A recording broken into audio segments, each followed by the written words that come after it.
Before we get into today's show, let me tell you about the latest deal from Mike Lindell, MyPillow. Once again, the big box stores have canceled their orders simply because they don't agree with Mike Lindell's politics. They don't like it because he supports President Trump. Well, he's going to pass that savings on to you. No more middleman. And boy, does he have some great deals on the Giza Dream sheets and the Percal bed sheets. Listen to this. Giza Dream queen size, normally $139.98. Your wholesale price, $69.99 when you use promo code Joey. King size, only $79.99. The Percal queen size, normally $89.98. Your wholesale price, $29.98 when you use promo code Joey. Just call 1-800-893-4059 or go to MyPillow.com. Always use promo code Joey. Free shipping options available. This allotment's not going to last very long. When they're gone, they're gone. MyPillow.com. Promo code Joey. Thanks for joining me in the PhD Weight Loss and Nutrition Studios. To lose weight for the last time, visit myphdweightloss.com. Welcome in on this Monday show as we kick off another week. Lots to cover, of course. This could be a very important week in getting President Trump's big, beautiful bill through the Senate. Reports are there are potentially 6 senators who could stall the bill. We'll tell you who they are in today's show. An Egyptian national who came into the country 2 years ago and overstayed his visa has been charged in the gruesome terror attack that left 6 people injured in Boulder, Colorado over the weekend. And trans athlete AB Hernandez, a young man pretending to be a girl, took several girls' track and field state championships in California over the weekend, even as parents protested him competing in the girls' state championship. Meanwhile, up the road in Oregon, a pair of girls' track and field athletes did not stand on the winner's podium alongside another transgender athlete for high jump at the Oregon State Championships on Saturday night. We have that story as well. And a 4 South Carolina death row inmate has opted to die by lethal injection following concerns over the firing squad. I told you we'd be back. And ye shall know the truth, and the truth shall make you free. It's Joey Hudson. I wanted to name it the Joey Hudson bill, but, they don't allow you to put names on bills. But I wanted to call it the Joey Hudson bill because I know that one's been near and dear to you for a number of years. That's how it's done. Let your voice be heard. And the truth shall set you free. Here's Joey Hudson. Let's start with the gruesome attack in Boulder, Colorado over the weekend. An Egyptian national who is said to have come into the country 2 years ago and, of course, overstayed his visa. He's been charged in the terror attack that left 6 people injured in Boulder. Mohammed Sabri Solomon, he's 45 years old. He was arrested at the scene after he allegedly set his victims on fire as they peacefully rallied on behalf of Israeli hostages who are still being held by Hamas in Gaza. Solomon was heard yelling "Free Palestine" and other anti-Israel slogans during the attack on victims ranging in age from 67 to 88. Now, what a coward. This guy's 45 years old, and he's out there attacking senior citizens, basically. 67 to 88 is the age range of people he attacked. The violence started around 1:26 p.m. local time when Boulder police were called to the county courthouse after getting reports of a man who had a weapon and was setting people on fire. This according to Boulder Police Chief Steve Redfern. The attack took place near an event put on by Run for Their Lives, which is a grassroots group that organizes run and walk events calling for the release of Israeli hostages held since the October 7th, 2023 attack. The suspect was heard yelling, "How many children you killed? And we have to end Zionists. They are killers," according to an analysis of video of the scene. Colorado Attorney General Phil Weiser said the attack, which happened on the eve of a Jewish holiday, appears to have been motivated by hate. Well, I think so. He said in his statement, from what we know, this attack appears to be a hate crime given the group that was targeted. People may have differing views about world events and the Israeli-Hamas conflict, but violence is never the answer to settling the differences. FBI Deputy Director Dan Bongino said the attack is being investigated as an act of ideological motivated violence. based on early information, evidence, and witness accounts. Director of National Intelligence Tulsi Gabbard confirmed that the National Counterterrorism Center is working with the FBI and local law enforcement on the ground. So all hands are on deck.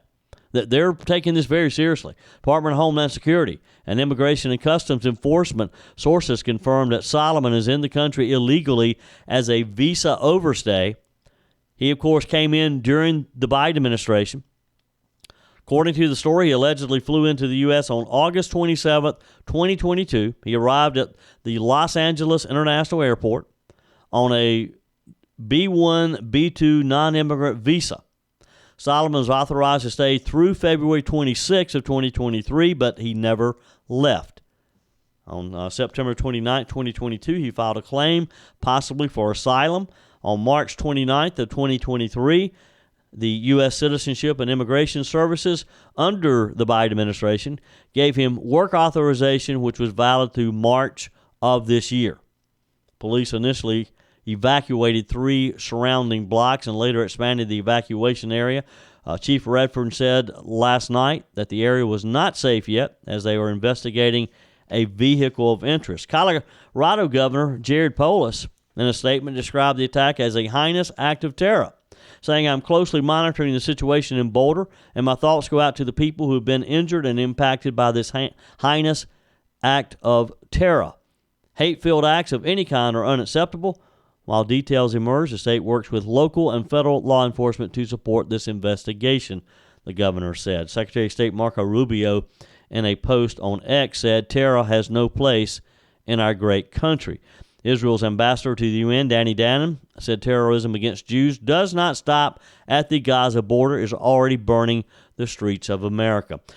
And there's other response, of course. All the politicians getting involved in responding to this horrible, horrible act.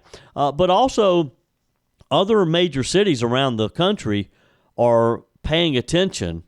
For example, New York City Police Department said last night that it's increasing the number of officers at religious sites for the Jewish holiday, saying, "We're monitoring the horrific attack in Colorado targeting an event for Israeli hostages.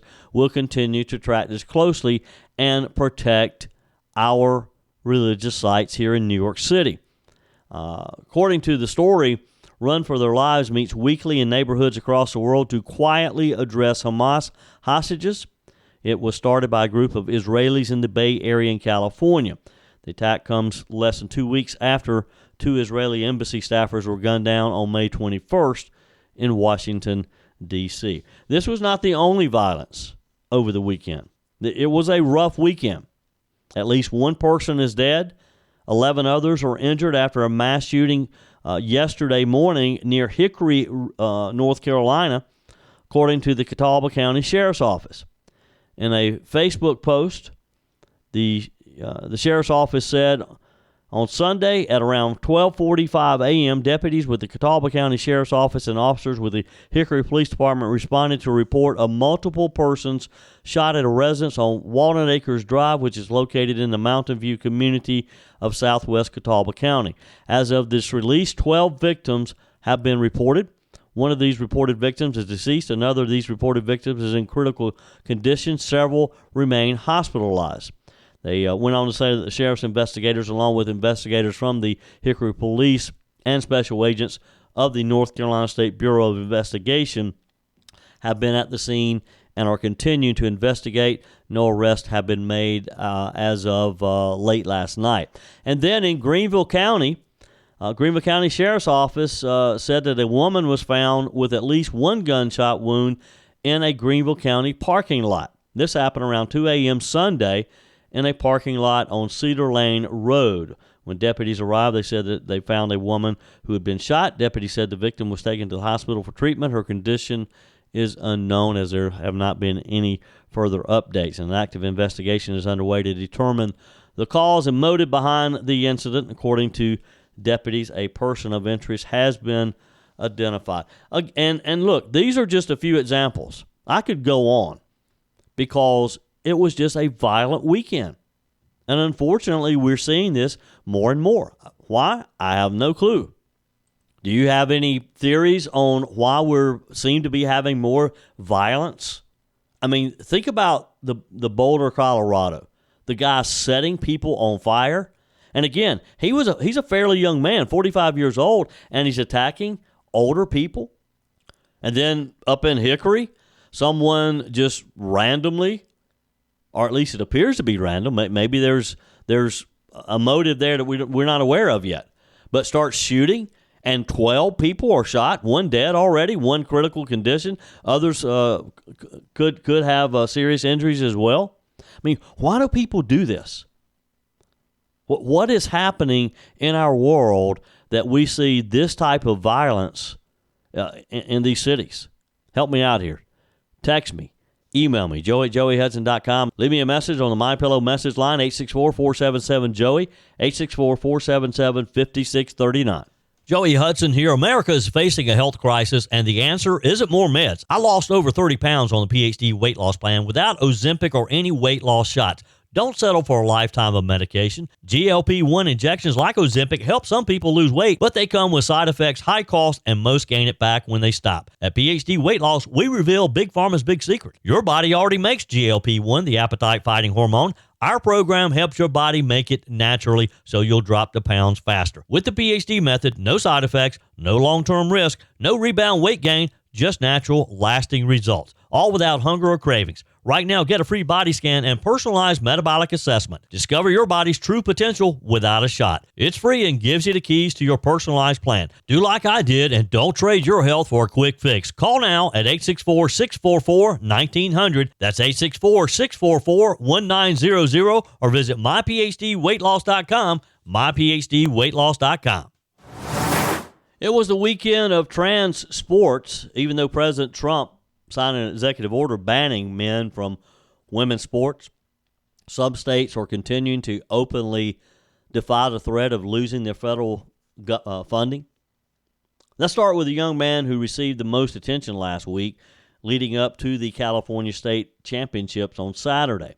Over the weekend, at the state championship meet, the top level of high school track. I mean, this is what these kids work year-round for. The state meets. A biological male, we talked about him last week, competing as a girl, took 2 state titles home. First place in the high jump, first place in the triple jump, and second place in the long jump. All of it under the girls category. The athlete, AB Hernandez, competing for Jurupa Valley High School and dominating the field in events that rely heavily on strength, speed, and explosive quick power. Now, here's the story. This comes, of course, just days after President Trump issued a clear warning to California to cut this out or face consequences. He even floated the possibility of pulling federal funding if the state insisted on going forward with letting a biological male compete against girls. They don't care. California's too concerned about this young man's feelings and his mother's feelings than the feelings of all the females that he has competed against and has taken their medals. Now, not only did California let it happen, they tried to paper over the outrage with some procedural Band-Aids. We talked about them a bit at the end of the week last week. The CIF, California Interscholastic Federation, put in emergency rules to, quote, accommodate the girls who lost. They expanded the medal count. They allowed additional female competitors to come to the championship. They even made room on the podium for the girls who would have placed higher if Hernandez had not been competing. Is this not just the craziest thing you've ever heard? They literally are giving away 2 awards in these categories. So for example, as I understand the way it worked, in a category like the triple jump, he won triple jump. So he was given an award, a medal, and then the biological female who came in second was also given a medal because she was the first place true biological female competing. So they went to all this trouble over this one young man, changed the whole program, because of this one young man.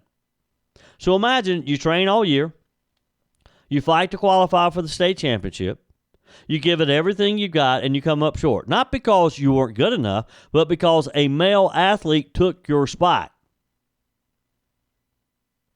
And then the California Interscholastic Federation says, here's a medal anyway, kid. You get to stand next to the winner who shouldn't be here.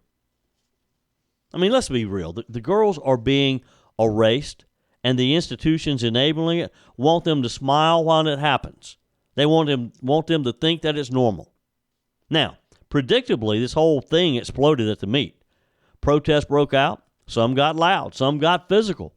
There were Save the Girls sports banners flying overhead, being pulled by airplanes. One conservative activist was even assaulted with a flagpole by an opposing protester and had to be hospitalized. Arrests were made. And yet, the California Interscholastic Federation, their biggest problem, it wasn't the violence. It didn't seem to be the controversy. It was a young woman handing out bracelets that said, Save Girls Sports. She got escorted out of the stadium like she was a problem. Now think about that. She's giving out these bracelets that says Save Girls Sports, and she is given a police escort out of the stadium. You can compete in the girls' event as a biological male, and the adults in charge will bend over backwards to accommodate you. But if you show up with a message saying, let girls compete against girls, you're the one they drag out of the stadium. Now, just how crazy and how backward is that? And by the way, where's the Governor Gavin Newsom during all this? Well, the good governor, who has publicly said that males competing in female sports is, in his words, deeply unfair, sat on his hands and did nothing. Crickets. Nothing. He allowed it. He enabled it. And now his state is under investigation by the Department of Justice and the Department of Education. And I hope they pursue it. I hope this just wasn't threats when the Department of Justice on Thursday of last week said, we're opening an investigation. I hope they follow through with it. Because this isn't just California's problem anymore. This same weekend, trans athletes won girls' championships in 4 other states: Maine, Washington, Oregon, and Minnesota. This is a nationwide trend, and if we don't stop it now, we won't have girls' sports at all in a few years. Not the real ones anyway, not fair ones. Look, this isn't about hate. It's not about exclusion. It's about truth, fairness, and biology. If you were born a male with the advantages that come with male puberty, bone density, lung capacity, muscle mass, you do not belong in female sports. Period. End of story. Where are the adults in the room? President Trump said it best when he signed the executive order saying keep men out of women's sports isn't a radical idea. It's common sense. It's basic fairness. And yet states like California are treating it like it's some extremist crusade. Folks, we got to wake up. This is about more than high school medals. It's about girls losing scholarships. It's about women being sidelined. It's about what kind of country we're going to be, one where truth matters, or one where we destroy fairness in the name of ideology. We want to be fair. We don't want to hurt people's feelings. Wow. Look, California made its choice. They chose to ignore science, ignore parents, ignore the athletes themselves, and ignore the President of the United States. And now, let's see what the consequences are. Let's hope there are some. Your comments are welcome on the Firmin Ford text line, 864-477-JOEY. That's 864-477-5639. Emails always welcome, joey@joeyhudson.com. So over the weekend, we had a visitor in South Carolina, in the Palmetto State. Minnesota Governor Tim Walz took to the mic in South Carolina, gave his party some very direct advice. You want to hear it?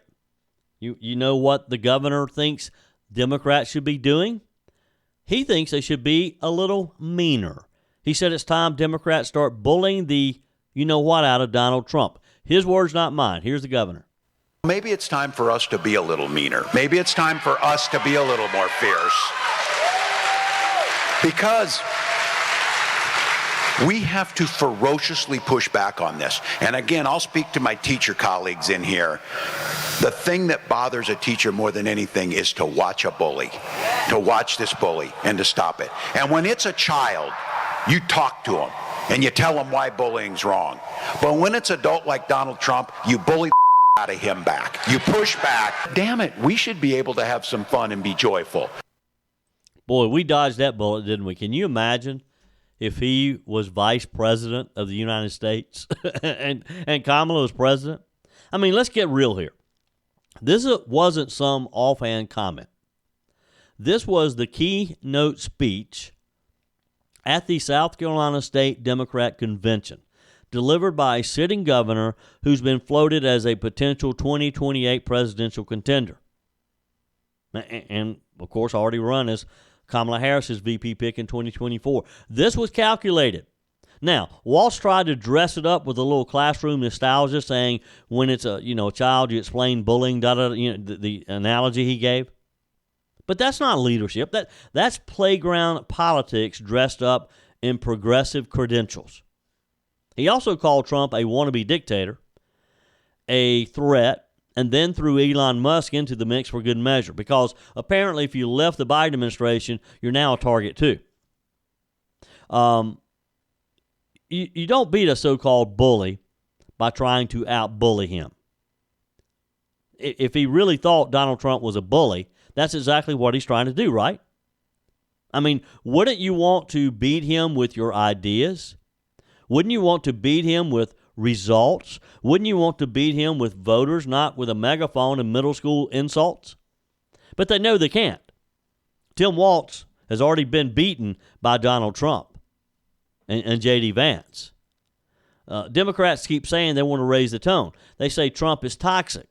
But every time they're losing ground, they come right back with this kind of rhetoric. Let's be meaner. Let's fight dirty. I mean, what happened to the unity that Joe Biden talked about?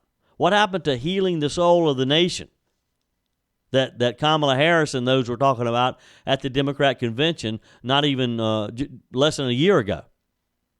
It's all out the window when the polling dips and they start panicking. They're in a panic.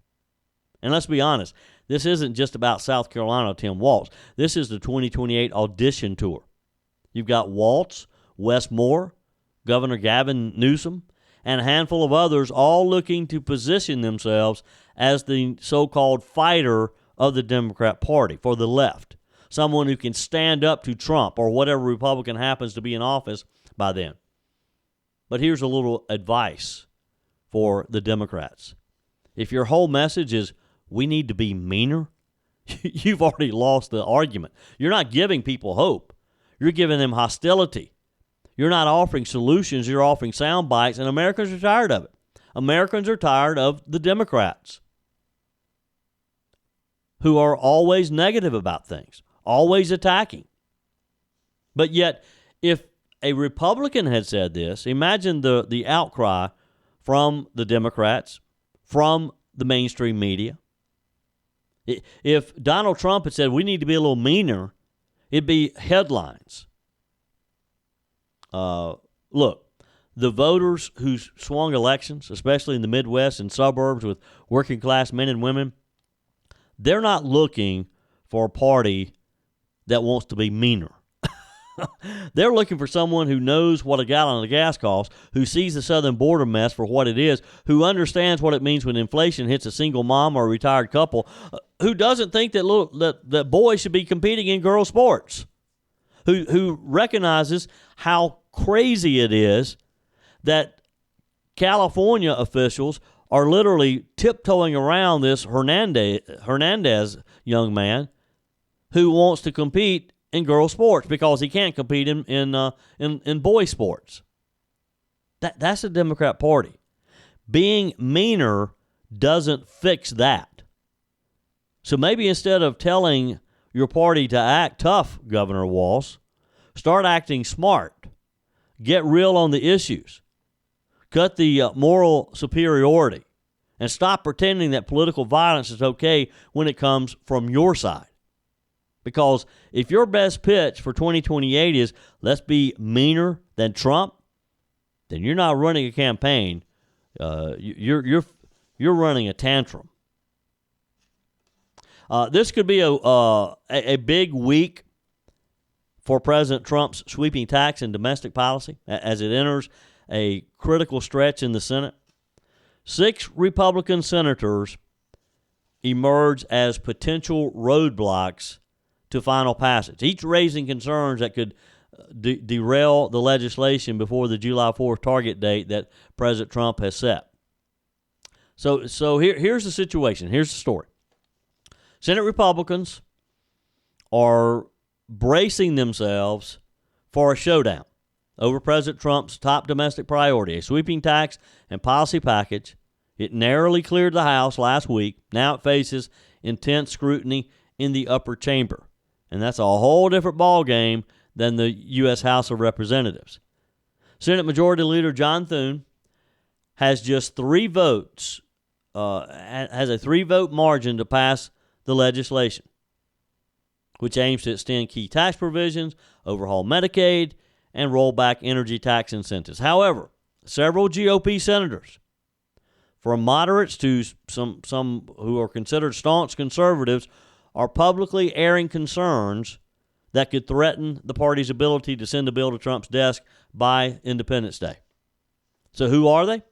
At the top of the list, Senator Lisa Murkowski. Are you surprised? Probably not.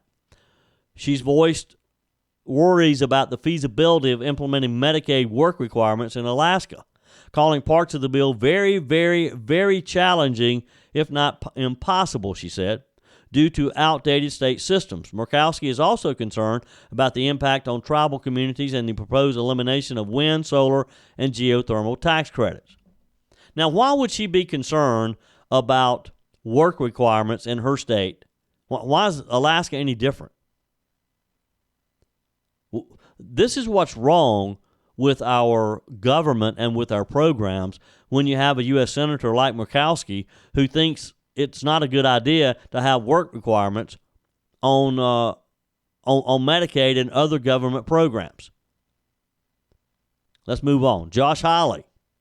Hawley is he's emerged as probably a surprise critic of this. He is drawing a hard line on protecting Medicaid as well. Medicaid seems to be the sticking point. Hawley said last month, we ought to just do what the president says, leave Medicaid alone.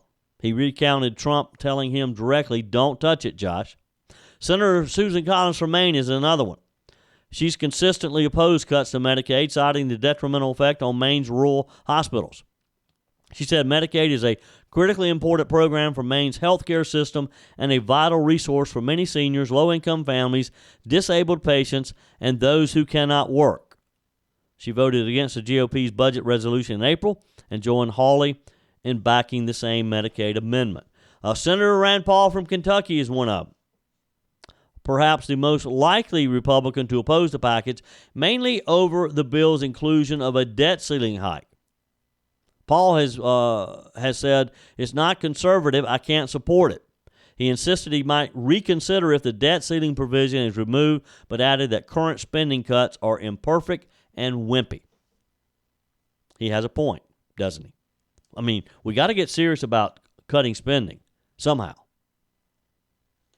Then Senator Ron Johnson. He has sort of echoed Rand Paul's fiscal concerns, criticizing the bill for increasing the deficit first off. He said we need to be responsible, and the first goal of our budget reconciliation process should be to reduce the deficit, warning that conservatives may withhold support unless deeper spending reductions are made. And finally, up the road from South Carolina, North Carolina Senator Tom Tillis. He is focused on energy policy. He opposes the rapid repeal of tax credits for renewable energy, warning that the move would destabilize long-term investments and job creation in his state of North Carolina.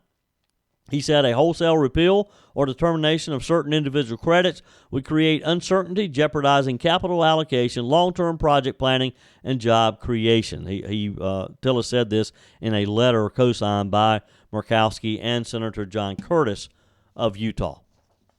We got to figure out how to get it through. I understand they all have their individual concerns, but folks, you got to get it passed somehow. Your comments are welcome on the Firmin Ford text line, 864-477-JOEY. That's 864-477-5639. Emails always welcome, joey@joeyhudson.com. Speaking of the Firmin Ford text line, it's never been more important to support locally run businesses owned by people who actually live here in the upstate. Let me take a minute to talk with you about our friends at Firmin Ford. If you're looking for a new vehicle, maybe a great pre-owned vehicle, one you can trust, or maybe you're looking to order that special vehicle. Either way, if you want a new one, a brand new one, or a pre-owned that you can trust, the folks at Firmin Ford, they're there to help you. Their name is on the sign because their name is on the line, because every single transaction is important to them. Jim Firmin, Matthew Firmin. They do business the right way. When you stop by, when you give them a call, or maybe when you just send them a quick email, you're always going to have access to a member of the Firmin Ford family. And by the way, they also offer great service, and you're not going to have to wait weeks and weeks to get it done. And you do not have had to purchase your vehicle at Firmin Ford. Doesn't even have to be a Ford. They service all makes and models. Visit my friends at Firmin Ford online at firminford.com, firminford.com. This next story is a prime example of why entertainers should stick to entertaining people rather than getting involved in politics. U2 frontman and longtime global activist Bono took a swing at the Trump administration. He has an issue with DOJ disbanding the U.S. Agency for International Development, USAID. He was on the Joe Rogan Experience podcast, blaming the cuts for 300,000 deaths, he said. And he was swiftly fact-checked by Joe Rogan. And by the way, Elon Musk, too. Joe Rogan, Bono, and Elon Musk, evidently, I guess they were on the podcast together. I didn't quite understand how Elon Musk weighed in on this, but Joe Rogan pushed back quickly, reacting on X to a clip of the conversation. And maybe Elon Musk just commented on X. He said he's such a liar and an idiot. Musk, who of course was a champion of cuts to what he sees as a bloated foreign aid machine, pushed for major U.S. aid reforms under his DOJ program. His response ignited debate online, with conservatives cheering for overdue accountability. You had popular online commentator Cat Turd posted, "I agree 100% with Elon Musk that Bono is an idiot and a liar." One commentator also wrote, "They've made this 300,000 number up and propagandized people with it." Another X-user posted, "Bono starts off by saying it's not proven, so he's lying." Now, here's where Bono's 300,000 figure comes from. It's not confirmed deaths, but it's from a speculative model built by a lady named Brooke Nichols, who is a mathematical health modeler at Boston University. And she projects what she thinks could happen as a result of these cuts. 300,000 people haven't died. And that's what Joe Rogan was pushing back on so quickly. Nichols has said that the number is a projection, not a direct count, due to the absence of real-time tracking in many affected regions, she said. In explaining to the Washington Post, she said the biggest uncertainties in all these estimates are, number one, the extent to which countries and organizations have pivoted to mitigate the disaster, and then number two, which programs are actually still funded with funding actually flowing and which aren't. In other words, she doesn't know. It's just a nice talking point for the left, for people like Bono to repeat that because of Donald Trump and Elon Musk, 300,000 people have died. I guess they've starved to death or something. Again, people like Bono, he should just stay out of it. Now, I get it's freedom of speech, and we all have our opinions, but stick to the facts. Make sure you understand what you're saying before you say it. Here in South Carolina, an inmate is slated for execution on one of two death sentences. He has decided he will choose to die by lethal injection. This, of course, after the Supreme Court declined to require more information about execution methods last week. The execution of 57-year-old Stephen Stanko is set to take place at 6 p.m. on June 13th. He'd be the sixth execution in the state since the process resumed last September, following another state Supreme Court ruling that the firing squad and electrocution were both constitutional. 2 of those inmates selected a firing squad as they wished to die. 3 died by lethal injection. Inmates have also have the option of electrocution, which none have chosen since 2008. Attorney for Mr. Stanko, who was sentenced to death in 2 separate cases for crimes committed within 2 days of each other, asked for more information about the state's protocols for firing squad and lethal injection, arguing the most recent firing squad execution in April didn't go the way prison officials planned. Now, this is the one we told you about. They reported that the bullets did not hit his heart directly. Witnesses to the execution claimed that they heard him make a slight noise for maybe 15, 20 seconds. Now, my response at the time was very simple. The guy that was just executed, he beat his girlfriend's parents to death with a baseball bat. I suspect they made some noises when he was beating them to death, but yet these leftists who do not favor the death penalty want to complain that, well, the bullet didn't hit his heart immediately like it was supposed to. The state Supreme Court turned down this inmate's request last week, writing that the attorneys failed to prove anything went wrong during that execution or previous ones carried out using lethal injection. Again, 2 bullets struck Mikhail Mondi in the same spot in his chest, causing the 2 rounds instead of the 3 that defense attorneys expected. Prison officials and attorneys for the state said that those bullets then took the same route through Maudi's body, including striking part of his heart. But it wasn't evidently wasn't a direct hit, as his attorneys claimed it should have been. The defense attorneys hired a pathologist who compared Mondi's autopsy report to a previous one in which inmate Brad Sigmund's heart was completely destroyed, unlike in Mondi's case, where most of the damage seemed limited to other organs. You know, these attorneys, that they're getting involved in these autopsies after the fact and debating on whether or not their clients suffered. And again, they forget that each of these men, their victims suffered greatly.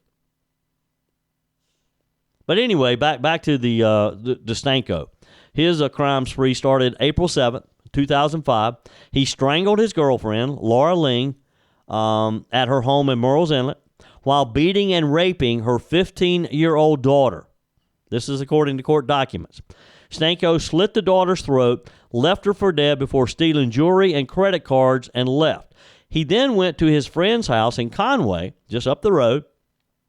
After having breakfast with his friend, Henry Turner, Stanko shot the 74-year-old in the back while he shaved in the bathroom mirror using a pillow as a silencer for his gun. Stanko then hit Turner in the head and fatally shot him in the chest. He drove Turner's truck to Columbia, where he spent an evening buying people drinks at bars before traveling to Augusta, Georgia. There, Mr. Stanko convinced a woman he was a businessman in town for the Masters golf tournament and went home with her, according to the court records. He stayed with the woman, including attending church with her, until April 12th when he left abruptly in the middle of the night. Soon after he left, the woman recognized his photo in a newspaper alongside the headline of Turner's death and called the police, who eventually captured Stanko before he left the city. During his trials, defense attorneys argued to no avail that he was insane at the time of the killings, with decreased brain functioning making him unable to understand right and wrong. A jury convicted him in 2006 of killing Ling and beating and raping her daughter. A separate jury convicted him in 2009 of killing Turner. Both juries recommended death sentences, which multiple courts have affirmed. He is now, I think, ready to be put to death, and will do so, will be put to death June the 13th, as he should be. I mean, let's face it, his defense attorneys, and I don't know who pays these people. because I doubt he has money to pay him. So I don't know if it's pro bono or if the state pays him. I don't know. But the only reason that they're trying to delay this and they're asking for information on the methods of execution is because they're trying to delay it further. You know, one recently has asked that his attorneys be fired so he could represent himself and speed up the process because he wants to stop his appeals. If I were on death row, I would want it over. That's it for today's show. Tara's up next, followed by Mike Gallagher, Bill Frady, Charlie James, Mark Levin. We're back again tomorrow for more of Sunrise Carolina at 5 a.m. and that first cup of coffee. Until then, folks, remember, God's got this. He's still in control. That's it for today's edition of Just the Truth. Thanks for joining me in the PhD Weight Loss Studios. To lose weight for the last time, visit myphdweightloss.com. If you haven't joined my mailing list yet, visit my website, joeyhudson.com. Click on the Connect with Joey button so that you can receive our emails and the most up-to-date news. Also, join me on my YouTube channel. Be sure and like, comment, and subscribe. Just search for Joey Hudson. As always, thanks for spending a few minutes of your day with me. Do me a favor and forward this episode to a few friends. Just click on the share button and send to your contacts. We need to build an army of conservatives to win our country back, and we can do that by continuing to share the truth with our friends and family. Keep those comments coming via the Firmin Ford text line, 864-477-JOEY. Email to joey@joeyhudson.com, and I love your messages on the MyPillow message line. Again, that's 864-477-JOEY, 864-477-5639. Be sure and take advantage of the MyPillow special, just $14.88 on the standard MyPillows when you use promo code Joey. Order online at mypillow.com or call 800-893-4053. We're back again tomorrow and hope you'll plan to join us. Until then, remember, God's got this. He's still in control.